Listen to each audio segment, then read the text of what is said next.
Dear learners, welcome.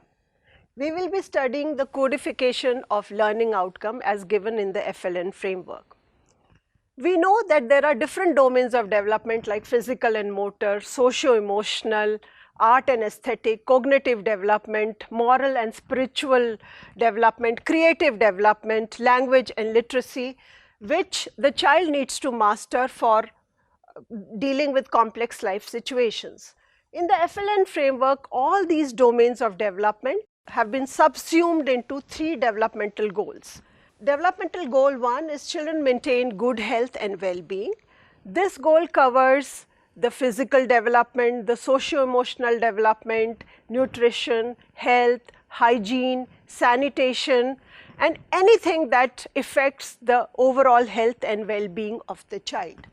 Goal 2 is children become effective communicators, and this goal deals with talking and listening skills, then reading with comprehension and writing with purpose. Goal 3 is children become involved learners and connect with their immediate environment. This goal talks about development of senses, development of cognitive skills like classification, seriation, matching, sorting, one-to-one correspondence, sequential thinking that the child needs to develop to learn science and mathematics. Then this goal also covers the environment, the natural environment of the child, that is the flora, the fauna, the animals, and the physical environment, that is day, night, earth, sun, moon, and the social environment, that is the interpersonal relationship of the child with the community, with the family members. So all these 3 developmental goals lead to the holistic development of the child. For all the 3 developmental goals, competencies have been defined and learning outcomes are also defined. Let us understand what is the difference between competency and learning outcome. When we put the knowledge, attitude and skills together, then it becomes a competency.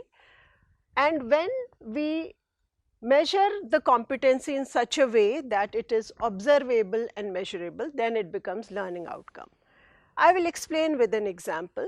When the child is young, we start teaching about different colors and we talk about different vegetables. For example, capsicum is green, tomato is red, and similarly fruits, that apple is red, banana is yellow, and about the animals, that this is a black dog. Different colors that come that the child sees in our day-to-day life are the child is addressed or child is taught about those colors. When I give a task to this child and say that you sort different colors into different boxes, and then I see that the child has understood that red is a different color, yellow is a different color, and green is a different color. So when I design that activity where the child is sorting different colors, then I say that this is a learning outcome, but the competency is that the child has acquired the concept of color. Now, when the child is differentiating different colors, I know that he is identifying, he is classifying, and he also has a knowledge of the colors.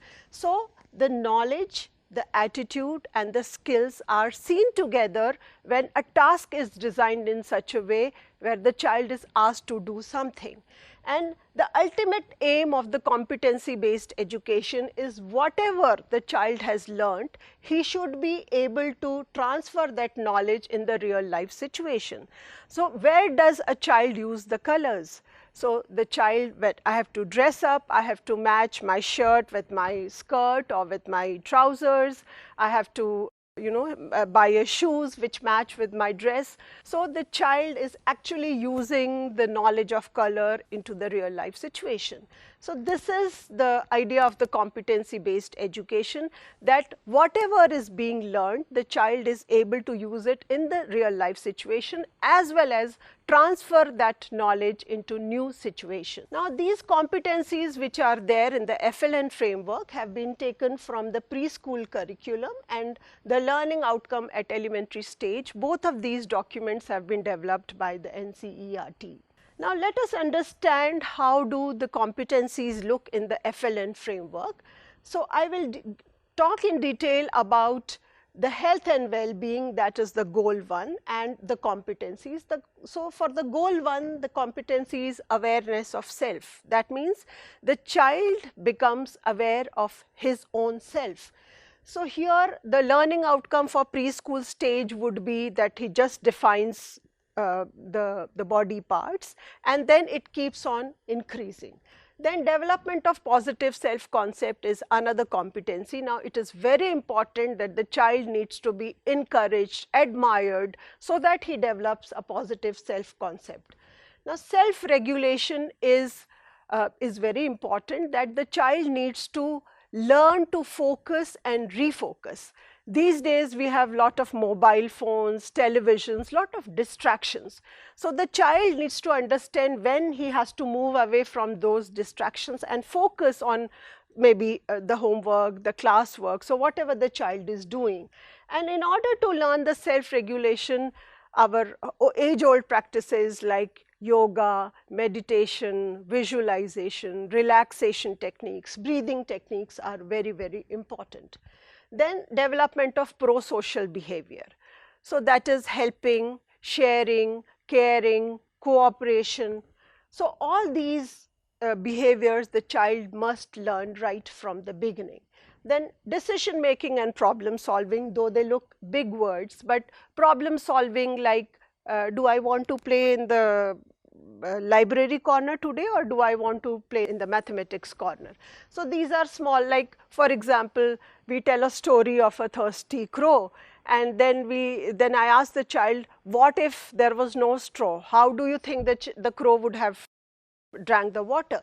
So small problem solving skills are to be taught to children right from the beginning. Then development of healthy habits, hygiene, sanitation, awareness of self-protection, that is the safety, good touch, bad touch, all these habits have to be taught to the children, or they need to master it. Then development of fine motor skills and eye-hand coordination. This is a very important skill because this is a prerequisite to learn to write. So a lot of tearing, cutting, pasting, working with the beads, lot of experiences need to be given to the children. Then development of gross motor skills, that is the large motor development, so running, jumping, playing outside in an organized manner, balancing. So all those kind of activities are given here. And then eventually it is the participation in individual and team games and sports. So these are the competencies, and then there are learning outcomes. So these competencies are generic in nature, and it runs right across the 6 levels in the FLN framework. Similarly, as we said, the competencies of goal 2, that is oral language development, that is the talking and listening with comprehension, creative self-expression and conversation, language and creative thinking, vocabulary development, conversation and talking skills, meaningful use of language, these are there. Similarly, for goal 2, reading with comprehension, right from bonding with books to independent reading for pleasure and various purposes, all these competencies have been highlighted. Then writing with purpose, early literacy skill to writes for different purpose in classroom and activities, that is from early literacy skills to independent writing has been highlighted. And similarly for goal 3, the competencies, that is the cognitive skill, the concepts related to environment, the number sense, number operation, measurement, use of technology. So all these competencies have been highlighted. Now let us understand the codification of learning outcomes. As we discussed, that there are 3 developmental goals and there are 6 levels. Level 1 is preschool 1, level 2 is preschool 2, level 3 is Balvatika, level 4 is class 1, level 5 is class 2, and level 6 is class 3. Now as children move to class 1 onwards, goal 1 is an overarching goal, and this goal would merge with all the subject areas. So the socio-emotional aspect of it, the nutrition, health, hygiene will be imbibed in all other subjects that the child will be studying in an age appropriate manner. In goal 2 after class 1 becomes the first language and the second language of the child, depending on the languages of the state, and goal 3 becomes mathematics and environmental studies, and later on to science and social sciences along with mathematics. So, this is how the learning outcomes have been codified in the FLN framework. Now, each goal has been given a code. HW is for goal 1, that is health and well-being. EC is for goal 2, that is effective communicators, and IL is for goal 3, that is involved learners. Now, we have discussed that there are 6 levels, that is starting from preschool 1 to grade 3 for each of the goal, and then the learning outcomes have been numbered from 1.1 to 1.12 for goal 1. For L1 it is 1 to 1.09, for L2 it is 1.1 to 1.15, and for goal 3 it is 1.1 to 1.28. The given codes are only for referencing purposes and for easy identification. They are not hierarchical. That means the teacher can have any of the learning outcome designed first. Let us now understand how the codification looks in the FLN framework. The competency part is not there. It is just for the demonstration purposes that I have included here, and let us understand why there is not one-to-one correspondence between competencies and learning outcome. We saw in the competencies, for example, vocabulary development.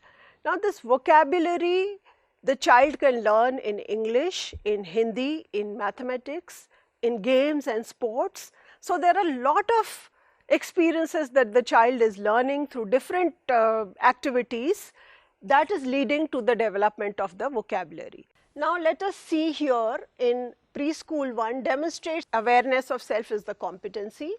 In preschool 1, the child begins to state some physical characteristic about self.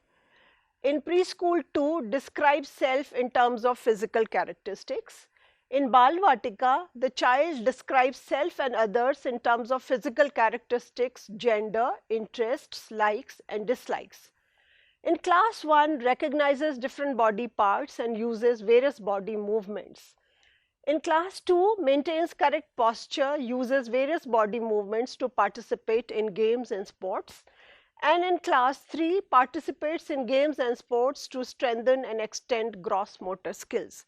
So, we see that right from beginning to state some physical characteristic, the child has started taking part in games and sports, and we are talking about the strengthening and extending of the gross motor skills. Let us understand goal 2.